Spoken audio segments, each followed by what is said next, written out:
ہماری پہچان دنیا میں کیا ہے کہ ہم دوست ممالک سے پیسہ مانگتے ہیں، ہم عالمی ممالک سے پیسہ مانگتے ہیں، ہمارا پیسے کے بغیر گزارا نہیں ہے، ہمارا ملک چوروں لٹیروں کی وجہ سے مشہور ہے، ہمارا ملک کرپشن کی وجہ سے مشہور ہے، ہمارا ملک عدل انصاف نہ ہونے کی وجہ سے مشہور ہے۔ ہمارے ملک میں کوئی ایسی چیز نہیں ہے جس کی وجہ سے پاکستان عالمی سطح پر اپنے آپ کو مضبوط کر سکے۔ آپ کبھی یہی مائک لے کے کشمیر چلے جائیں اور آپ کشمیریوں سے یہ پوچھیں کہ آپ پاکستان کے ساتھ جانا چاہتے ہیں یا آپ انڈیا کے ساتھ جانا چاہتے ہیں یا آپ آزاد رہنا چاہتے ہیں، تو میرے خیال میں صرف 5% کشمیری یہ کہیں کہ ہم پاکستان کے ساتھ جانا چاہتے ہیں، وگرنہ کشمیری یہ کہہ چکے ہیں کہ بھائی یا تو ہمیں آزاد کشمیر چاہیے یا ہمیں انڈیا کے ساتھ رہنے دو۔ ان کا مدعا یہی رہا ہے میرے بھائی کہ ہمیں تب جبر کیا جاتا ہے ہمارے اوپر، تب ظلم کیا جاتا ہے جب پاکستان ہمارے حق میں آواز اٹھاتا ہے۔ ہمیں یہ دیکھنا ہوگا کہ اس G20 سمٹ کے اندر ہم کون سی کوششیں کر کے یا تو اس کو رکوا سکتے ہیں یا اس کے لیے کوئی اس کا وینیو چینج کروا سکتے ہیں، تبدیل کروا سکتے ہیں۔ ہمیں یاد رکھنا چاہیے کہ جرمن کے وزیر خارجہ نے پاکستان کے اس موقف کی تائید کی جو کہ پاکستان مقبوضہ کشمیر کے لیے اٹھاتا ہے،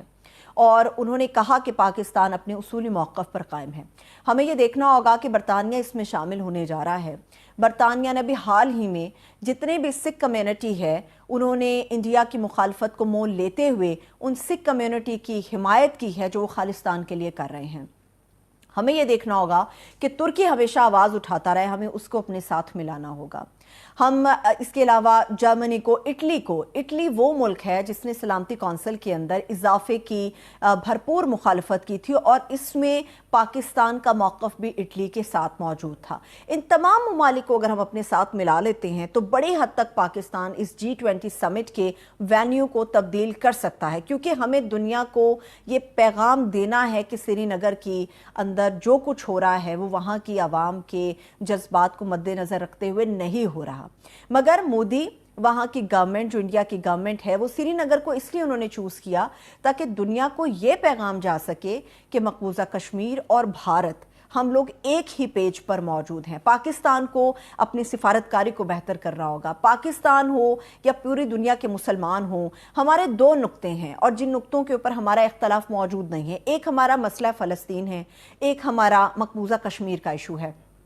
مسئلہ فلسطین کے اوپر بھی دراڑ نظر آتی ہے، اس کی وجہ یہ ہے کہ بہت سارے ایسے اسلامک کنٹریز ہیں جنہوں نے اسرائیل کو اس لیے تسلیم کر لیا باوجود اس کے کہ ہم سمجھتے ہیں کہ فلسطین کے مسلمانوں کے اوپر ظلم و بربریت ہو رہی ہے۔